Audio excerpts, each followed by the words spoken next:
Welcome to the Synagogue Security Podcast. My name is Carmi Lawrence, the Managing Director of the Synagogue Security Council of North America, and my host, Tzvi Waldman, who is also a director with our organization and the founder of the New York State Gun Club and the United Jewish Gun Coalition, both organizations which are involved in national Second Amendment advocacy on behalf of the Jewish community nationwide. Thanks for supporting the cause, Tzvi. We very much appreciate it. Yeah, listen, anything I can do to raise awareness and spread education about this important topic. You are also our technical guru, so I want to acknowledge the fact that none of this would happen without you. So thank you. You're welcome. The Synagogue Security Council podcast deals with Jewish communal security topics such as shul security strategies, self-defense, firearms, Second Amendment issues, and the worldwide social and political landscape impacting the North American Jewish community. We are a 501c3 nonprofit organization dedicated to providing life-saving skills and technology to committed members of the Jewish community, helping to create safer synagogues and cultivate cost-free, capable, and effective volunteer first responders within every minyan. We do this by providing standardized technology systems, real-time intelligence, information, training, and certification programs to community volunteers, giving them with the necessary tools and skills to help prevent or respond to a targeted attack. So for more information about our organization, feel free to peruse our website, the SSCNA.org. That's SSCNA.org. Tzvi, today we have a great guest. His name is Anthony Levey. Anthony Levey is an honorably retired federal law enforcement leader, strategic thinker, and problem solver with over 25 years of law enforcement experience. Before he retired from federal service in 2018, he served as the regional director for the U.S. Department of Homeland Security, Federal Protective Service, Northeast and Caribbean region. Now, when we say that, Tzvi, what that means is this man was paid to protect federal buildings and federal institutions. That's what his job was, which is a rare skill set, not only in law enforcement altogether, but even rarer in the Jewish community. In this capacity, Mr. Levey was the senior official responsible for security and law enforcement for federal facilities in New York, northern New Jersey, Puerto Rico, and the U.S. Virgin Islands. While serving in this role in 2017, Mr. Levey was selected by the Department of Homeland Secretary John F. Kelly to serve as Deputy Federal Security Coordinator for the 72nd United Nations General Assembly, which was designated as a national special security event. And unfortunately, Mr. Levey did an excellent job and protected everybody there, to my chagrin, because I wish they just would have all disappeared and moved to another country. But during Mr. Levey's lengthy career in law enforcement, he served as the special agent in charge. He served as a special supervisory special agent, a municipal police officer, a school liaison officer, and a reserve deputy constable in multiple jurisdictions with several law enforcement organizations. So, Tzvi, would you please welcome our esteemed guest, Anthony Levey? Hey, good morning, guys. Thanks for having me. I'm not sure I live up to all that hype, but thank you so much for the nice introduction. You absolutely do live up to all the hype, and that's why we're having you on, because you have a fascinating background. And I was wondering, I know that, that was just a formal introduction, but in your own words, could you tell us a little bit more about your career, what you've done, where you've been, some of the things that you've been involved with? Yeah, for sure. So I started my career, believe it or not, as a police officer with the Los Angeles Police Department back in 1994. And as you noted, I was one of the few Jewish law enforcement officers. Not that there aren't any, but there aren't a ton. And then when I went into law enforcement, I, of course, got all the jokes about nice Jewish boys don't become police officers. So it was a little bit of a odd thing. But I am definitely Jewish. I attended a Jewish day school in the San Fernando Valley called Abraham Joshua Heschel Day School. It's a conservative day school. A lot of my values and a lot of the education that I got really set me up to be successful in my career that I got there. After being there for 3 years, I decided I wanted to be a big bad Fed. So I worked my way up. I left in 1997 to join the DEA, and I worked my way up. And when I left the DEA, I left to get a promotion as well too. I was running the LAX Airport Task Force at LAX. I was a supervisory special agent. And then I had an opportunity to go to work for a very small national security agency that essentially did like counterproliferation and technology transfer cases. It happens to be under the Department of Commerce. It's very small, but I did some of the most interesting work I've done in my entire law enforcement career there. And it's probably an agency that nobody's ever heard of. We literally did cases against like IRGC Quds Force, Chinese Ministry of State Security, just fascinating stuff. And there's about 130 agents nationwide, and nobody's heard of them. So while what's the name of the agency again? It's the Bureau of Industry and Security, Office of Export Enforcement. It's under the Department of Commerce. And while I was at the Department of Commerce, I participated in a senior executive service candidate development program, and I served at BIS as the special agent in charge. So I did that, and then wanted a little bit bigger pond to play in. So I saw they had a vacancy for the regional director for UHDSS, Federal Protective Service, which, as you noted in the intro, is responsible for the law enforcement and security at federal buildings. So a couple of interesting things about, just highlights of my career. So while I was in the SES Candidate Development Program, I served as a policy advisor at the mayor's office with the city of Los Angeles. I worked for a wonderful lady. She was a dear friend of mine, Eileen Decker, who at that time was the deputy mayor for Homeland Security and Public Safety. And she also served as the United States Attorney for the Central District of California at one time. And so she brought me over there as my detail assignment, and I learned a lot under her tutelage and just a lot about the way that municipal entities operate in terms of like Homeland Security and public safety. I had seen it at the rank and file side as a police officer, but it was very interesting to see it as the way that the mayor's office did it. And I just had a wonderful career. I retired in about 2018, but I wasn't done with law enforcement. I came to Texas for a corporate sector job, which I did for about a year, but I've always had a commitment to public service. So I became a reserve deputy constable at one of the precincts in Fort Bend County, Precinct 3. And then it's in my blood. I got bored with that. So I went back full time with a school police department, which was enjoyable, but it was just very hard to go from being the guy in charge to a guy, just a regular line officer. So I ended up leaving in about 2021, 2022. And now I serve as a director for a regional law enforcement training center. So a lot of experience, done a myriad of different things, and I've seen it from all different ends and done a lot of different things in my career. That's very impressive. You've done a lot in your career. You've gotten a taste of a lot of different things. Yeah, I had a very diversified career. And so what I'll tell you is a lot of these folks that I know, they're great people, but they're in law enforcement. They understand one thing, but they don't understand a multitude of things. And where I kind of see that play out is, everybody defers to law enforcement as the experts in physical security. And that may or may not be true. But very few police officers that I know of are getting training in risk management and crime prevention, right? And so that's a very separate skill.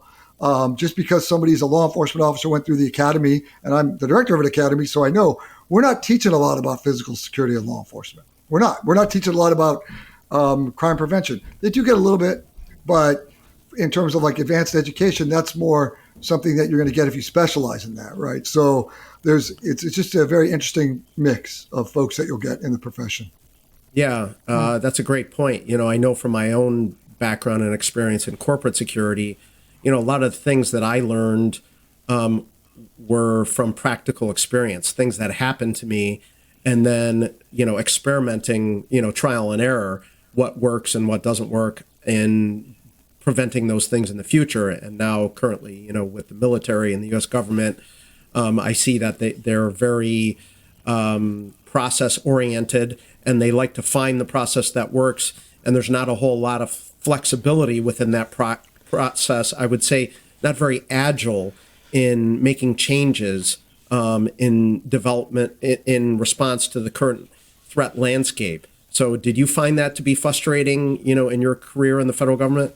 Yeah, it's extremely frustrating, right? So they're very tied to process. God forbid you violate a policy, right? Because even if it makes sense to violate the policy, to deviate from the policy, because that's a process, right? So, and a lot of that comes from, government is inherently risk averse, right? So they don't want to do anything that's going to get anybody in trouble, right?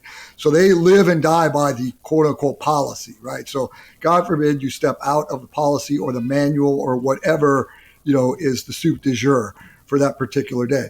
But I think that stifles innovation, right? Because oftentimes, one of the things that I see is that somebody at a very low level can have a very good idea, right? And we're so quick to poo-poo that. And so I have a graduate degree. It's in the field of organizational leadership. One of the things I would always try to emphasize to our troops was, and I say this facetiously in a lot of ways, but just because somebody has rank on their shoulder, they're not any better or worse than anybody else. And I emphasize the worst because there's a lot of rank and file folks that think just because you promote, you got to be a jerk, right? But just because somebody's it just means that they're in a different role, right? It doesn't mean that anybody's smarter or better or anything like that. It just means we have different roles in the organization. And so, I think oftentimes we're afraid to innovate because, we see it as, oh my God, what happens if something goes wrong? And that's where the federal government can really stifle innovation by being so process oriented. And sometimes we're too tied to the process because it takes 16 layers of authorization to do anything, right? And that just doesn't work in today's rapid moving environment. Right. Yeah. Let me ask you a quick question.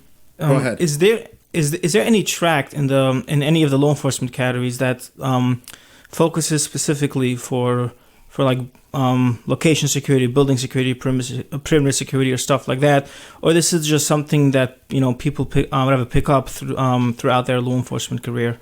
No, so I will tell you that agencies are embracing it. So, like for example, at FPS, Federal Protective Service, their part of their portfolio it's both law enforcement and physical security at the federal buildings, right? So they've invested a lot of resources in training their people in physical security. And interestingly enough, even a guy like me who came on as a law enforcement leader, if you will, like an executive, I had to sit through a senior leaders onboarding program, which put me through every program they have, from physical security to risk management to that type of stuff. And so other agencies that I'm familiar with do it too, are ones that also own parts of their portfolio is physical security, right? And it's not everybody, but let's say, for example, the Naval Criminal Investigative Service. I know some folks over there, and they deal with that type of thing, and they have some training in that too. But where I see it lacking is, and it's I'm not picking on anybody because I love the FBI. I have some great relationships with the FBI, but I'll see these FBI guys that get these corporate jobs, in corporate security, and they're wonderful investigators. I'm not taking anything away from them.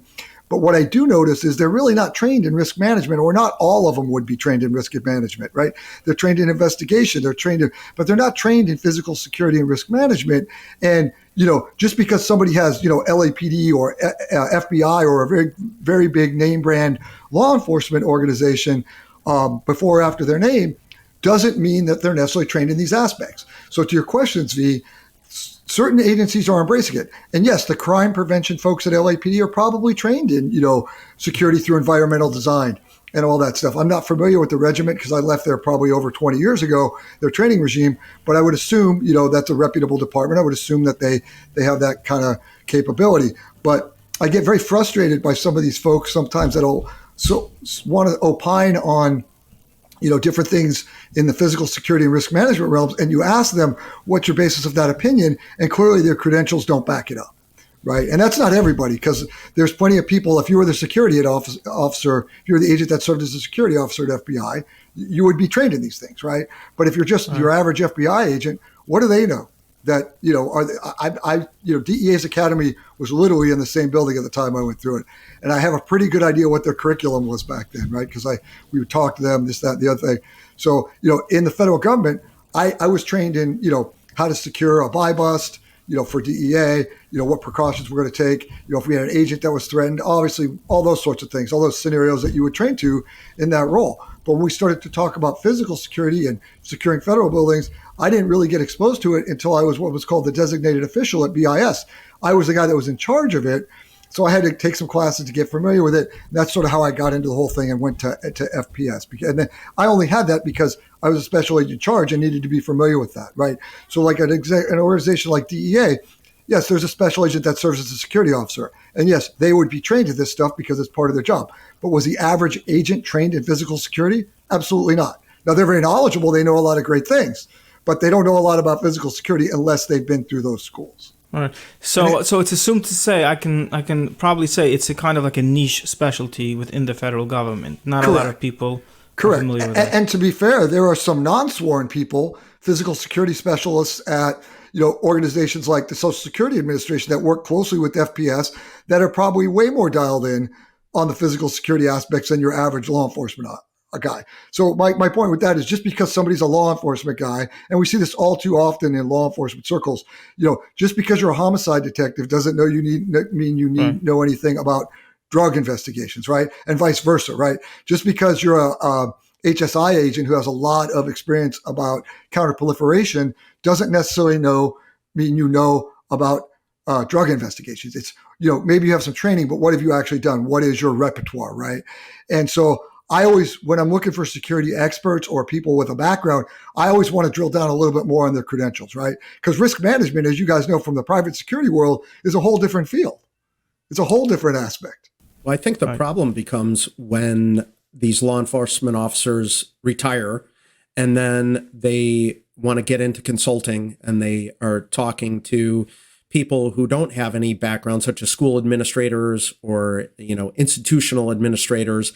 And the general public has this impression that, if you spent a career in law enforcement, you must be an expert in physical security. So they'll provide them with a subpar product or some product that's, essentially their opinions based on, their own particular experience. And that administrator thinks, okay, I'm good. I got this walkthrough done. I got a 5-page report. I'm done.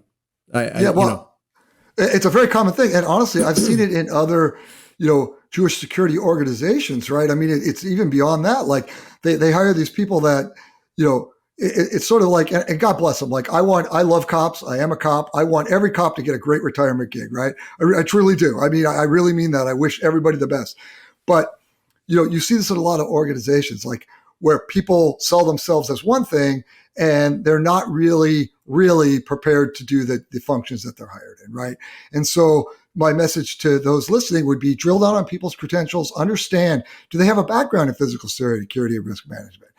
What have they done, right? Have they, so in my particular job, I reviewed every physical security assessment that was done for like 500 federal buildings or federal facilities in my area. So I was reviewing these things, right? So, I can look at an assessment and I can tell you whether it's a thorough assessment or it's just something that's put together very, thrown together, right? And so I see this a lot, right? And I don't believe in engaging ad hominem attacks or defecate talking people, but I'm just surprised for what flies out there. And I think a lot of these people are in the fake it till you make it, and people don't know the questions to ask. And again, God bless the cops. I want them to have good retirement jobs, but maybe stick in the genre that you were in. Or if you're interested in branching out, maybe go out and get some certifications in this stuff, or work under people that can train you and work under their tutelage and then get some on the job experience. But, I know, Carmi, I know your background. You're a certified protection specialist with ASAs. And to me, that's, if you have no background and you don't have the training from the federal government, maybe that's a route you want to pursue, right? I mean, at least it's a standard and you're training to the standard and that kind of thing. But it does frustrate me when I see people holding themselves out in areas of expertise that they really should not be doing. I think it's detrimental to the overall mission. And, I wish everybody success, and I don't take away from anybody, especially those that are doing the work for free. And there are a lot of people that are just doing it on a volunteer basis. Not everybody. Some of these people get paid a lot of money for what they're doing. And that's a whole other side conversation. But it is a problem. Well, you were talking about expertise, and I want to talk a little bit about experience, because I think one of the things that I felt was important when I put together the SSCNA was not only to bring in people that have expertise, they have training, and they have skill sets that are related to what we're going to be providing expertise to the community on, but also real world experience. And I know that you have some of that as well. Are there any memorable career moments that you want to share with us? I know that you had mentioned, and I don't want to say anything that I'm not supposed to, but I know that, under your responsibility, there was an active shooter incident at one of the buildings that you were responsible for. So to me, that kind of experience real life experience put somebody head and shoulders above somebody who's never had to deal with something like that before. Can you tell us a little bit about it? I'd be happy to talk about it. So at 201 Varick, a disgruntled former federal employee walked in to a federal building right after it closed and the door was open against some of the recommendations that our folks had made in the facility security assessment, which is a whole side conversation about listening to your security experts, shot the security guard manning the checkpoint in the head, and then proceeded to enter the facility. And we got lucky in a lot of ways, to be fair. But it does put myself and my deputy, who was like my go-to guy that night, a man by the name of Jason Martinez, who is very active and helps out in the Jewish community. Believe it or not, he's Puerto Rican, but he's what we call a righteous Gentile. He's a wonderful guy. He is head and shoulders. We're friends to this day. But it does put he and I in this sort of weird category of law enforcement leaders or executives that have actually had to deal with a crisis situation like that. Because another way that I get very frustrated and I hear all these talks and these people giving talks at these law enforcement things and these security things. There's very few people that have ever had to deal with it. And if you had to deal with it, you're in a very small group and you learned a lot of very valuable lessons. The funny thing about this is, so I offer to brief this. Like, I don't do any of this for money. I'm not trying to make a buck off of this stuff. If somebody wanted to throw a wad of cash at me, I'd be more than happy to take it. I'm not going to lie. But I offer to brief other chiefs. I've offered to brief other Jewish organizations about my experience, and people just, dismiss it out of hand. And I'm not sure quite what the reason is. I know there's a lot of other Jewish security groups, and some of them are selling a product, right? But, my thing is mission first. And you know that about me because I mission first, I will work cooperatively with any other Jewish organization that is genuinely interested in enhancing the security posture, full stop. And that's the board of, I'm on the board of your organization and a few other organizations. And that's any of the organizations I'm familiar with. And if that I'm on, I serve as a member or a board member on. And if they're not willing to do that, it's not an organization that I want to be affiliated with.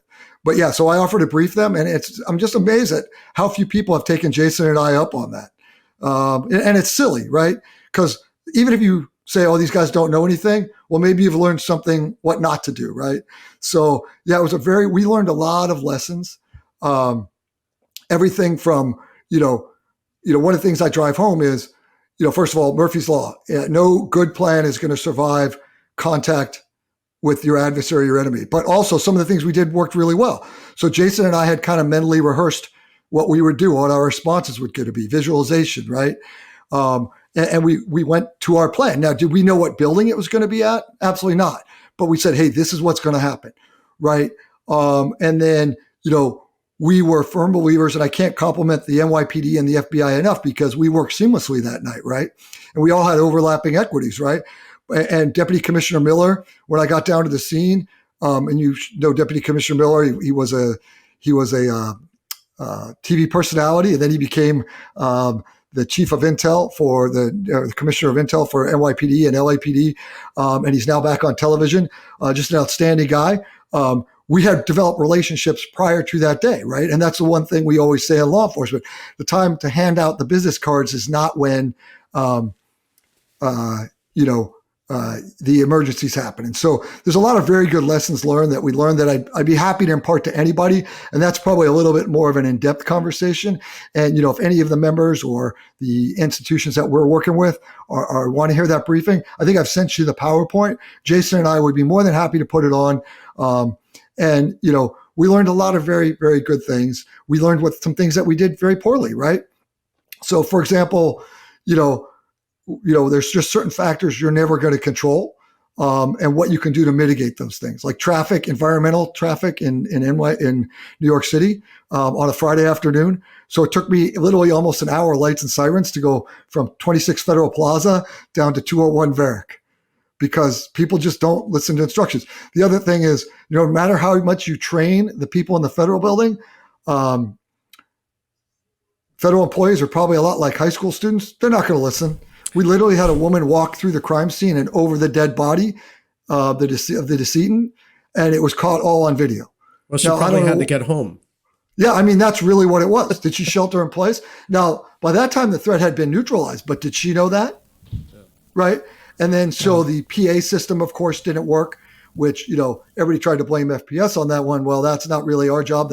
I don't shame anybody, but that's the buildings people. And I won't mention their name because it's not about shaming. It's about, getting things fixed. So we learned a lot of valuable lessons.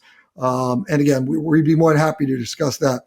But yeah, I had a lot of very quirky and interesting experiences in my 25 plus years in law enforcement. Even when I was serving as a school liaison officer, there was a quote unquote device that went off at one of the high schools in our district. Turns out it was a fireworks. It was after January 1st, and in Texas, everybody has fireworks and lights to light them off. But a student had lit off basically a large scale commercial style firework in the dining hall, and it came out as a shots fired call. And some of the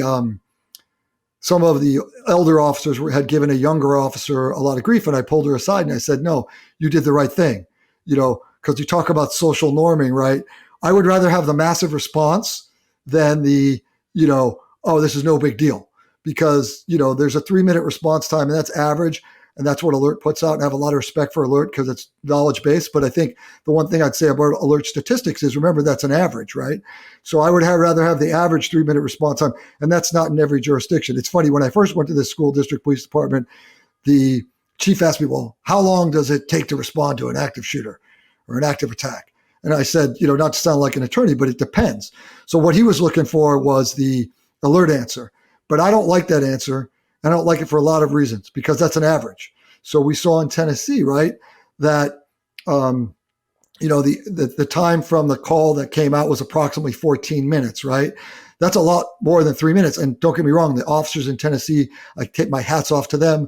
They did an outstanding job. But 14 minutes is a very long time if you're getting shot at, right? If there's somebody stabbing people, it's a very, very long time. Yeah, so, we've had similar experiences in Chicago. So we had a synagogue that had a Blue Point system. Panic button was hit. Now it was accidental, but it's supposed to come in as a priority one, active threat type of call, and it took CPD 8 minutes to get there. So and that's on a good day. That was during the day. That's not on a Saturday evening or a time when police services are stretched to the max. So again, I'm a cop. I love cops. And, if they said they needed me tomorrow, I'd probably go back in uniform, right? That's the way I feel about it. It's just a calling for me. But I will tell you, like, what I tell people is, realistically, assume the cavalry is not coming. So, if your plan is to run or, barricade, or whatever it is, if it's avoid, run, avoid, barricade, confront, whatever, it's funny because everybody has a different acronym for it. So, if it's defend, whatever, have a plan, execute your plan, because I would hope that they'd be there in 3 minutes, but I would tell you, if you're planning on it, if you're hoping and praying, hope is not a tactical plan, right? So be prepared to defend yourself or to egress safely, get away from the danger, or not allow them access. In other words, calling 911 is not a plan either. Yeah, so it should be part of the plan, right? It is a component of the plan, but that's the way I talk about security at all. And my big shtick is, like, when we talk about security, it's not one thing. Physical security, it's not one thing. It's everything. It's what Jason and I always call a holistic approach to facility security, right? And people come to us and say, well, if I do this, will I be secured? No, because that's one thing. Right. And they're like, well, that's super expensive. Well, I got news for you. Security inherently is inconvenient and very expensive. And if you can't deal with those facts, I'm sorry, but that's just the reality of the threat environment that we're in. Yeah. So that's that's part of the reason what you just laid out is part of the reason why the SSCNA was created, to address those inherent problems. But this is about you. So I know that around the same time that SSCNA was forming, you started the Synagogue Security Initiative, SSI, and obviously great minds think alike, and even to the name is similar. Yeah.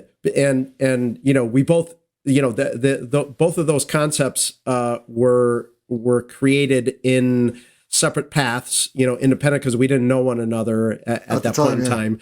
So tell us a little bit why you decided to start SSI and what you were trying to do, what you are trying to do with it. So I'm very, very frustrated by, I'll call it the status quo within the Jewish community, right?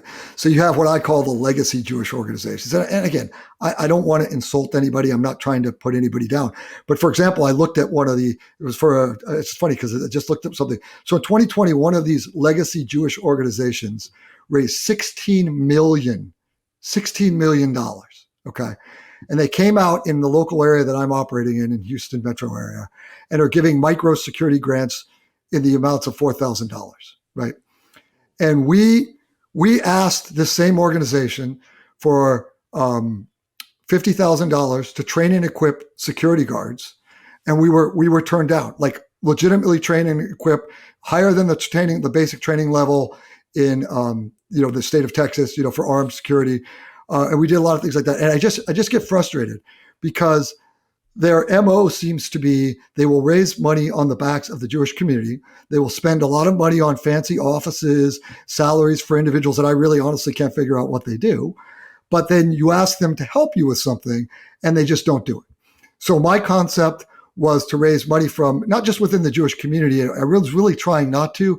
And I thought very naively, to be honest with you, that maybe some of these organizations that were so into social justice, some of these big corporations, again, it's not about shaming people, would consider donating. And we would go out, we would help the congregations based on my cadre of people that are willing to work for me for free.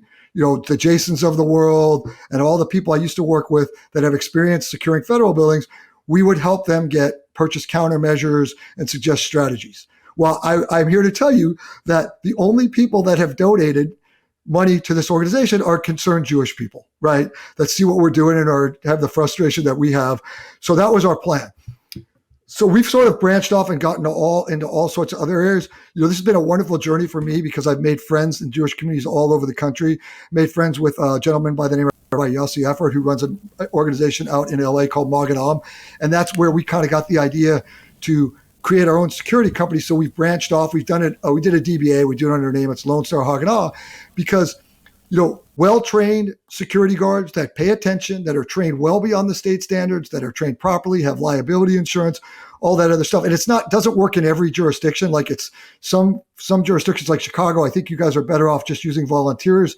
And I know we've had that conversation, but so we met him, and they run an organization where they train community volunteers, train them, equip them, again, far beyond state standards, and put them out in the community. Because some of the advice that I hear from some of these other legacy security organizations, like go hire off-duty officers, is just not sustainable. So cops in Houston metro area are getting anywhere on the low end, $50 to $60, sometimes upwards of $70. So unless you're a large congregation that's getting a security grant, you just can't do it. So that's kind of why we set up SSI. It was to help everybody. I'm a little disappointed with the fundraising.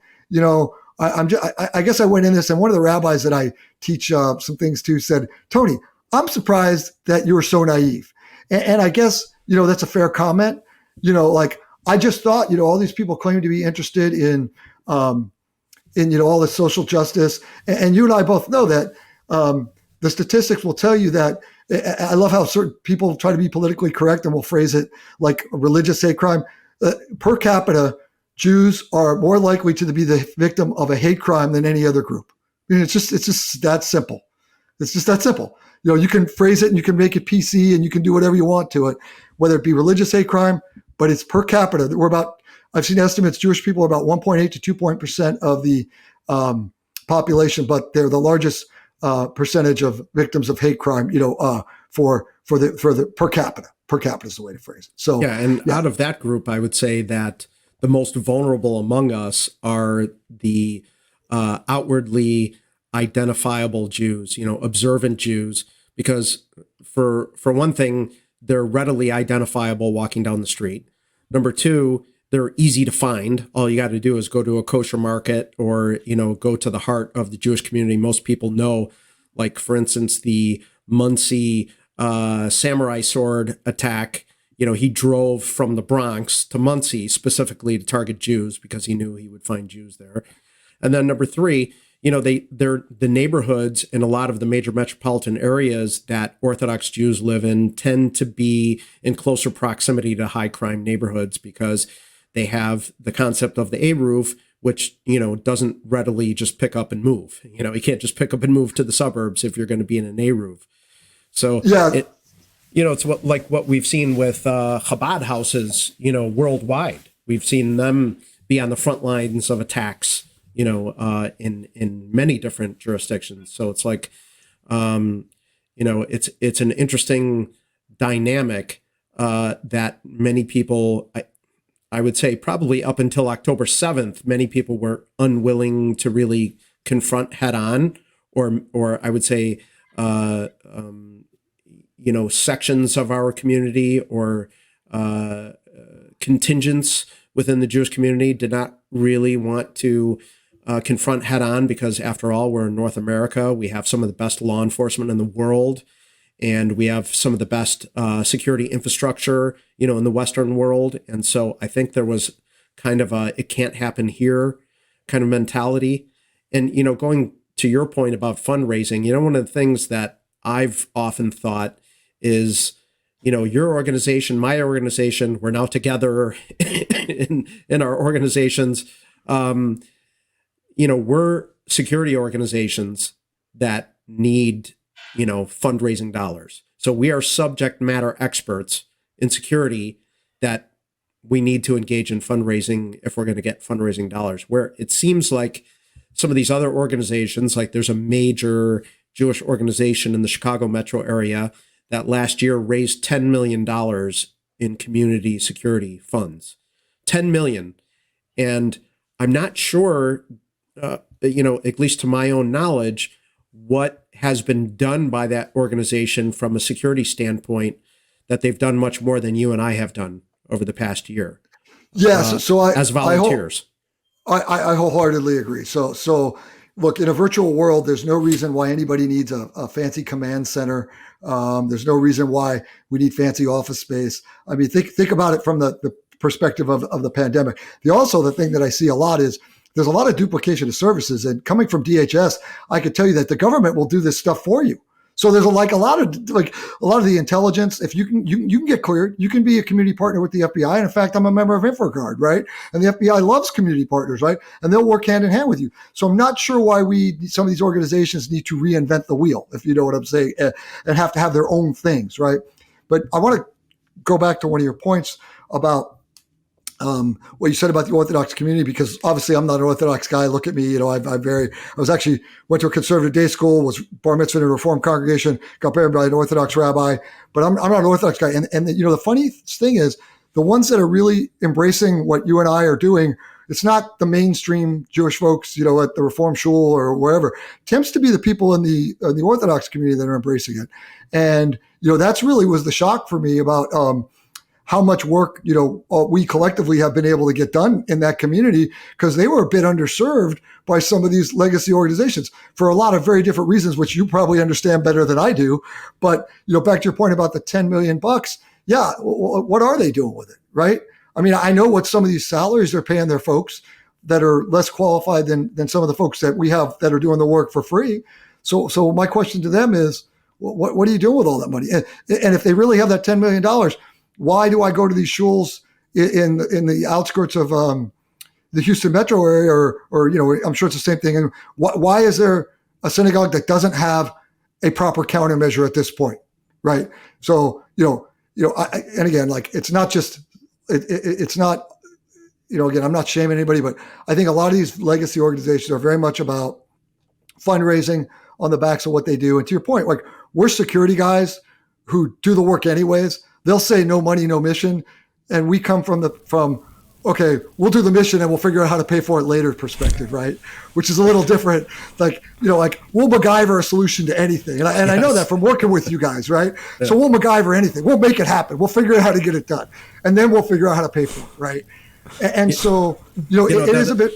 Go ahead. That reminds me of, an incident that happened when I had contact with one of these mainstream organizations, much like you did, where there was a spate of windows that were being broken and swastikas painted all over institutions in Chicago.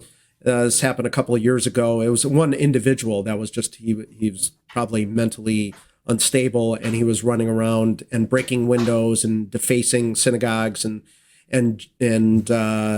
Jewish markets and shuls in the heart of the Jewish community in Chicago. And so I was working with some individuals where we came up with a plan to actually crowdfund cameras in the main drag on a street in Chicago where there happened to be, a concentration of, Jewish community stores and markets and synagogues, several of them which had been hit by this vandal. And the solution we came up with was going to cost about $5,000. And the owners were going to give us permission to put these cameras out. And essentially, the city of Chicago has some street cameras, but they're not all over the entire city of Chicago. And so we're essentially going to give the Chicago police access to these cameras and have a community-funded camera system that was going to be able to protect the area. And we went to one of these legacy organizations and said, hey, listen, we're, boots on the ground. We're helping people, board up windows and scrub off swastikas. And we came up with the solution, and it's going to cost $5,000. What do you think? And they told me grant season is in September. So here's the paperwork. Feel free to get in line like everybody else. And then the grants are approved, usually several months after that. And we have a board that'll take a look at what you're proposing and, see if they want to fund it or not. And so that was probably, this was like in the beginning of the year. So, it flabbergasts me. The attitude was, oh, you want money? Get in line, Well, so I will say this. So, and this. So, but for the listeners and the people watching, so I think that organizations like Maganam in LA, SSCNA, SSI, Synagogue Security Initiative and Synagogue Security Council of North America have probably done more to change the conversation than they'll ever admit. And, so we grew up in the Jewish community in different areas and in different parts of the Jewish community, but we have a lot of connections. We know a lot of people, right? And I'm convinced that they do certain things now because they see some of the things that we say and we post and we put out there. And so, my thing is, even if all we do, and I know we've done a lot more than that to help other people, but if all we do is change the conversation, then that is a positive impact. And trust me, I have heard from a lot of people. I hear from people in government all the time, like, hey, why are these people saying they represent the entire Jewish community? I go, because that's how they're playing it to the government, right? And major stakeholders and to donors. But you and I both know when you put the Jewish community, it probably needs to be in air quotes, right? Because what does that actually really mean? This is not the Pale of Settlement, right? There's no Jewish authority that all of us have to report to because it's some old oppressive Eastern European regime, so what does that actually mean, right? So that's the game that they play where they try to exclude everybody else because they don't want people like you and I to be involved in the conversation. And it's fine. Like I get people that call me on the down low, from DC. I get the calls all the time. Hey, are you aware of this? No, thanks for telling me. What else were they saying? But the good side of that is like, we're definitely in their heads in terms of like, they're very reactive. Like, so we've been giving out micro grants and we don't have a lot of money, but we repaired a 50-foot section of fence at an Orthodox high school. We've been giving out micro grants, just gave out our second, which was given out like 4 weeks ago. And then this particular organization comes out, oh, we're giving out micro grants. Do you think they started doing it out of the goodness of their heart? Or do you think they maybe got wind that we're doing it? Now, I know what they'll say, but I also know what I've heard. So, again, we are changing the conversation, right? Well, and that's part of the way that you're changing the conversation, Tony, which is, I have to say is pretty rare, I think, in general, just when you're dealing with very highly experienced and qualified people that have very impressive credentials, the fact that you are willing to sit on my board, you have your own board, and sit on the board of any organization that, is in alignment with your mission, I think is very rare because I think people's egos many times will get in the way. And people, I don't know, they just want this kind of ownership over what they're doing and control. And I find it very refreshing to come across somebody like you, which is, I think, part of the reason why we ended up getting together and you ended up being on our board and whatnot, is that, you're all about the mission and you're about getting things done, and it's about the community. It's for the community, by the community, and I don't see that very much. And we all know that unity is an issue in the Jewish community, but this is not just a Jewish problem. We see this in the law enforcement community. We see this in a lot of places where people don't play well in the sandbox. So how did you, become, how did you develop that kind of perspective that leads your approach?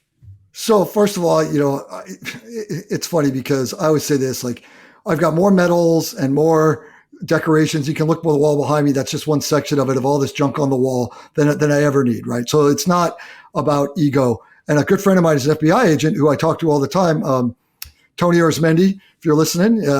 He says, he used to say when we worked together, hey, look, check your egos at the door, right? So we're all here to get things done, right? The other thing is look, I'm a big student of history. I love history. I look at this and there's multiple, and you actually taught me this. You told me this, so that when the Jewish people are most in danger is when we're divided. You said that to me. I that's not exactly the verbiage that you use, but you said that to me, and it's very true. If disparate factions in the Warsaw Ghetto, like communists and nationalists, can unite to fight for the greater good, and then if you look at some of the organizations in the founding of Israel that came together, to fight, they had, all these different organizations that didn't particularly care for each other. The Stern Gang, Haganah, Irgun, and, Menachem Begin, who everybody gives a bad time to, he refused to let his people in his organization retaliate, right, against Haganah when it was called hunting season, right? He refused to do it. And he doesn't really get enough credit historically because he probably saved the Jewish people and the early founders of the state of Israel from having a civil war. And if that's all he ever did, then in my opinion, he's a great man. But so, if these people can work together, we live in a wonderful country. We have prosperity beyond this, and in a time and a place where Jewish people, for the most part, and there are some problems in America that people brush under the rug, we enjoy freedoms and we're as accepted in the community as we've probably ever been accepted any place in time throughout history. And so if we can't put aside our minor differences to work together and not be worried about whose organization's writing the check, or whose name's going to be on the top bill, or I didn't get recognized at the banquet, all the silly things that people get upset about, then we are really doing the Jewish community as a whole a complete disservice. And I would say that anybody that behaves outwardly in that manner probably needs to rethink why they're doing what they're doing. And so that's a very verbose answer to your question. But, again, the other thing too is it's not my immediate family, but my extended family. On my mom's side, we had Holocaust victims on that. My wife's family, her grandparents were the lucky ones. They got out of Austria, but they had all of their wealth stripped from them, and their parents got stuck, right? And so I look at this, it's very personal to me, right? Because they say, and I post on LinkedIn quite a bit about historical events. They say, it could never happen here. It did happen here. Ulysses S. Grant barred people, Jewish people, and he did apologize and reason the errors of his ways from being in an entire military department of the Civil War because he assigned collective guilt to the Jewish people and accused them as war profiteering. So don't tell me it can't happen here. And I see signs, and maybe I'm reading the tea leaves too much, but if we continue to go down the path that we're going, I believe it can happen here unless we vigorously work against it, right?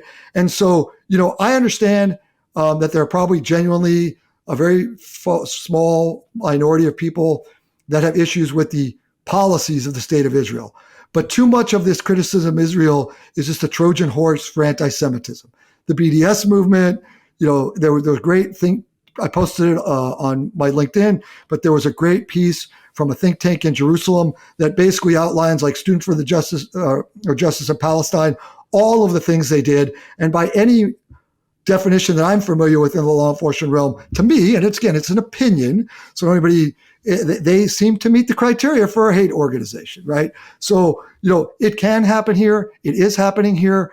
I see the nonsense that goes on at these allegedly elite universities, and it just floors me, that everybody's rights need to be protected, accept the rights of Jews. And, I don't want to get political because I'm actually a very apolitical guy, but I will stand up for any Jew that is in distress, to the best of my ability. And, I'm not always everywhere. I don't have a lot of money because I'm a retired Fed, but, it is what it is. And that's how I come to that sort of attitude, right? There's a great movie, there's a great line from the movie Defiance, which is based on a book called The Avengers, where the protagonist was willing to share his last scrap of bread with any other Jew in the forest. And that's truly kind of the way I feel. Like, if I have it, you'll have it. If I can do it, we'll do it. Yeah, I agree 110% with everything you just said. Of course, like minds, that's why we're working together. And, we were talking about this far before October 7th. Obviously, October 7th just validates everything we have been saying and we've been doing and what we've been working towards. But, one of the things that I find so disturbing is that it's gotten to a point with some of these other Jewish communal security organizations where what they're doing actually becomes more of a disservice. And you touched on that in your answer, because the approach that they're taking is, we got it under control. We're handling it for you, right? We are Jewish communal security. So we're like the Jewish federal government, no news is good news. If you need to know something, we will tell you. And when something's going down, we'll let you know. And they're really not moving the needle in any way, shape, or form on making the community more secure. They're more kind of, playing politics and doing things that really don't have any substantive impact on making synagogues more secure, Jewish institutions more secure, and Jewish communities more secure. And that's where it really gets my goat, because as a security practitioner, we see these things. We understand what needs to be done, and we understand what helps and what doesn't. It's not, the general public isn't expected to know that.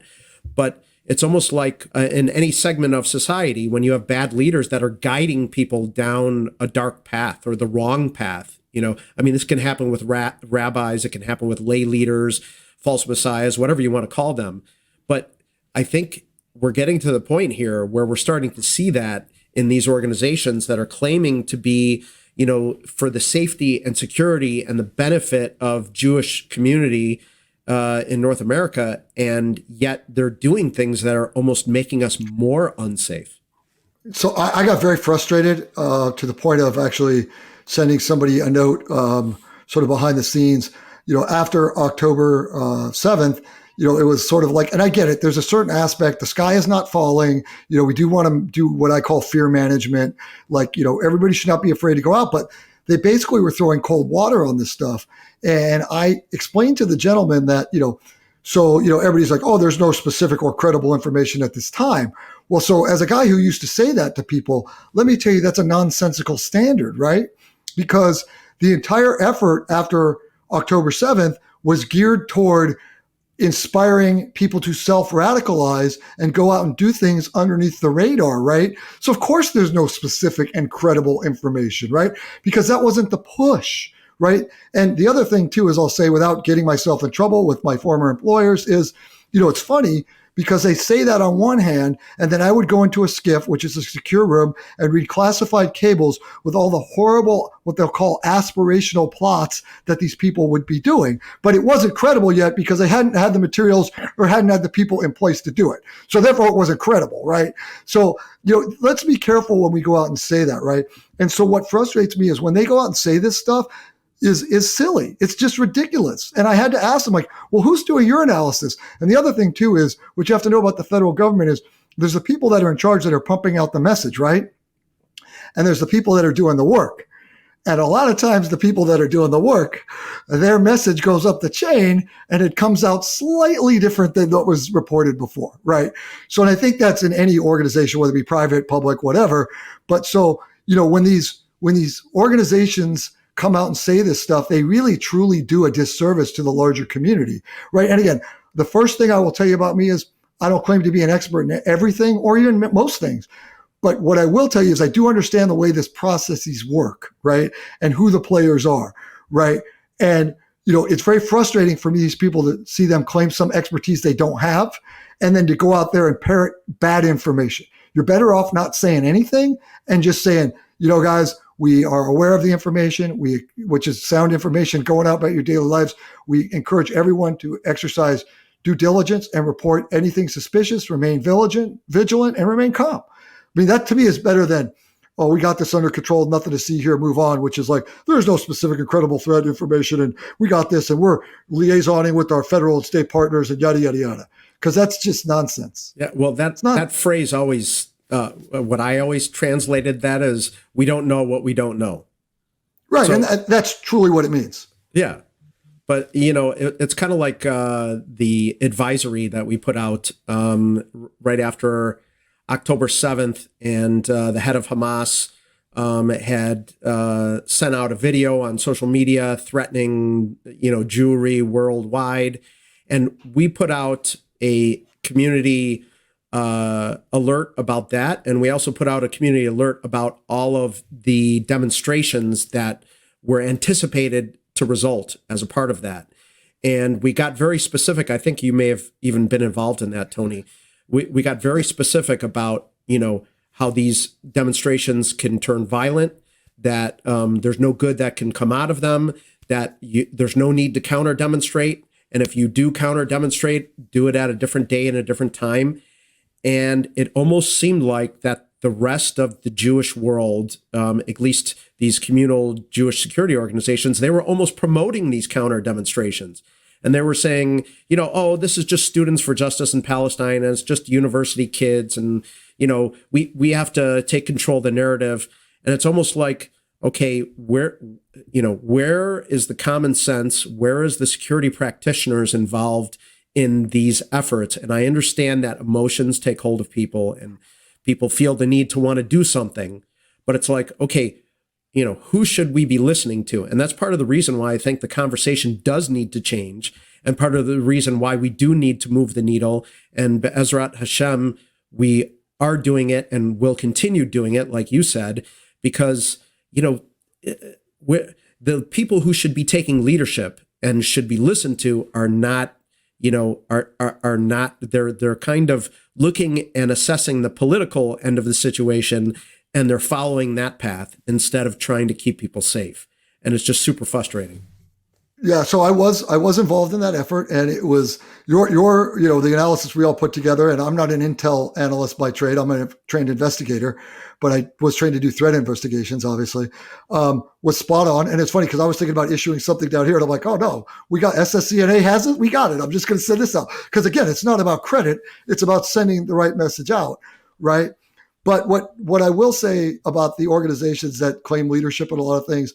And again, it's my opinion, and people will differ with me on this, and they'll say, "Oh, I'm just X and Y and Z," but I'm not doing this for money. So let's be clear. I'll tell you the truth because I'm not getting paid for any of it. Yeah, I know. None of us are. Like, we're doing it because we're concerned. It's not a job. It's our passion, right? It's what we care about, right? So what I see with a lot of these folks is they're more interested in perpetuating the organization, maintaining job security. And convincing people that what they're doing is important, right? And where you and I are going to always act in the best interest in the community, because like somebody doesn't like us, what are they going to do? Not donate? It's not like we'll get some, but we're not getting a ton of donations anyways, right? So for us, it's like we're going to always do the right thing because we're not beholden to anybody, right? These people are very beholden. Kind of like Elon Musk. Yeah, well, hey, Elon, if you're listening and you'd like to give a small donation to either organization, we'd love to have you on board. Yeah. Shameless plug. Sure. Yeah, but it's funny to me in regards to the organizations because I just look at it, and so one of the organizations legacy organizations I actually like is how many of these organizations went out and embrace the Black Lives Matter movement. Not the phrase, because nobody has any issue with the sentiment. That's 100% everybody's life matters, right? Black lives do matter. The organization was doing some very anti-Semitic thing. And the only organization willing to call them out was Zionist Organization of America. And I posted about that on my LinkedIn page, right? And then all these Jews are coming out of the woodwork. I'm so shocked that nobody is supporting us in our hour of need. Look, guys, you were told. You just ignored it. And they'll put their and again, I try to stay apolitical. I've worked for both sides of the aisle, administrations, and I just, I have some opinions, but I'm not going to voice them publicly. But, they're so willing to put their sort of political agendas first, to get in bed to people who generally are not going to support them when the time comes and don't even like them. And, again, I am not the most religious Jew, but they take this tikkun olam thing, which you've explained to me, both you and Tzvi have explained to me, and they perverted it to something that it was never intended to be. And that's their justification for doing all sorts of crazy things that are not in the best interest of the Jewish community. It's extremely frustrating. Yeah, well, Jewish communal security is not a political issue. This is a nonpartisan issue.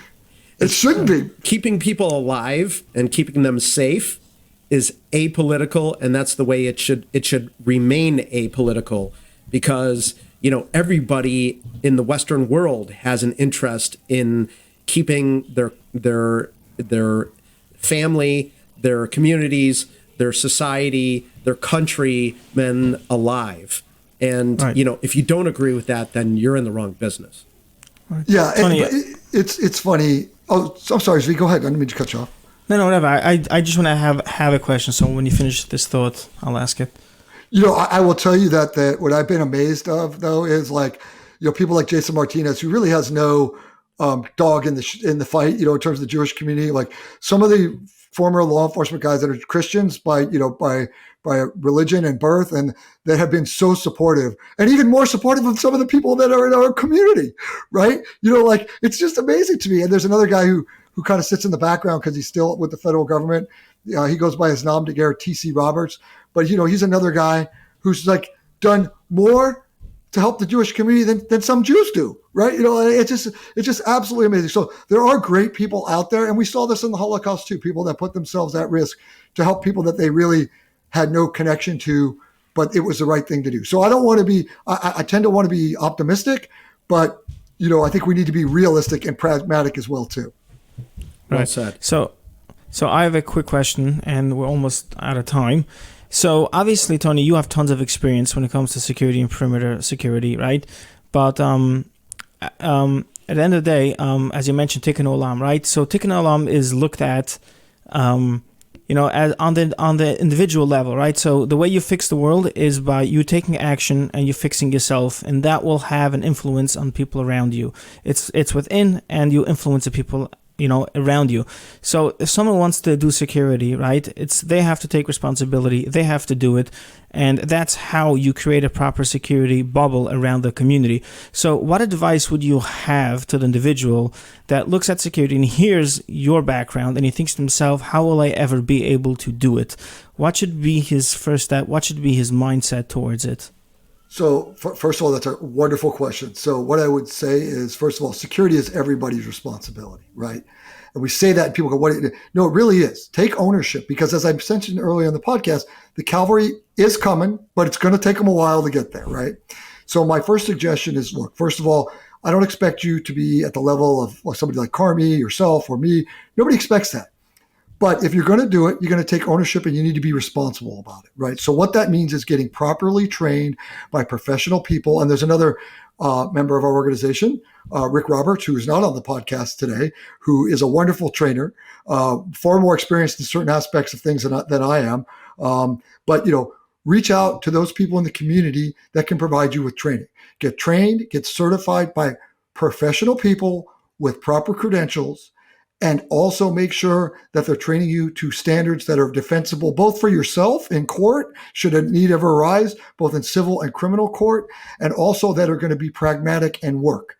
Look, so in my role, I do a lot of things in law enforcement. I'm a firearms instructor. So a lot of Jewish people have come to me and said, would you train me in firearms? Yes. So let's talk about the things first. First of all, first things first. This is an awesome responsibility, right? Do you understand what this means getting into this, right? Because you could hurt yourself, you could hurt somebody else, you could be forced to take somebody's life.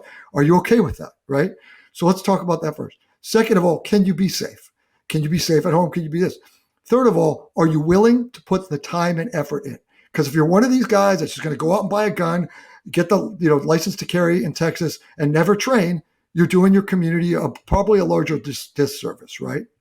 And that's just one aspect. So do it safely, do it properly, invest the time, the effort, and the energy, and be part of the solution. And then don't forget that we're part of a team. We work cooperatively together, right? You can't be a cowboy going out and doing things. You need to fit into an organization and know what your place is, right? So some of the shuls around here have volunteer security teams, right? So if you're carrying your handgun in a shul that allows it and you pull the gun out, I would tell you you have just as much chance of getting yourself shot as you do to shooting the bad guy. So it's all that kind of, when do I pull it out? Under what circumstances? All that really good training that people like Rick give, myself. There's a great guy down here that we work with called Mayor Marcus, who works with Lone Star Haganah with us. I mean, get trained by people that know what they're talking about. I mean, that's the kind of people you want doing it, right? I laugh. I'm not trying to make everybody Chris Kyle American Sniper, but I am trying to get you to understand, right? And you want to train for scenarios that are likely to happen. Right. Could the space aliens come down? Could the zombies come out? Yeah, it could. But let's be realistic. Does anybody think that's going to happen? Probably not. So let's train for likely scenarios as opposed to, I love these organizations. I see some of them, they're doing room clearing. They're doing vehicle takedowns. Okay, really, realistically, and they may, I don't know. But you're going to train for those scenarios that you likely are going to encounter. Right. I don't know when a Jewish security organization is going to be, doing undercover drug buy bust type situations. That's something the DEA and HSI and the narcotics units do. Like, why are we doing that? Right. So just realistic training, set to your thing, and repetitive training. Training has a shelf life, right? It's muscle memory. It wears off. Right. So repetitive, drilled in constantly. So that's kind of my best advice. Absolutely fascinating conversation, Tony. Very enlightening. It's an honor to know you, and it's an honor to have you on our team. We really appreciate you taking the time to share a little bit about your background, skills, and experience.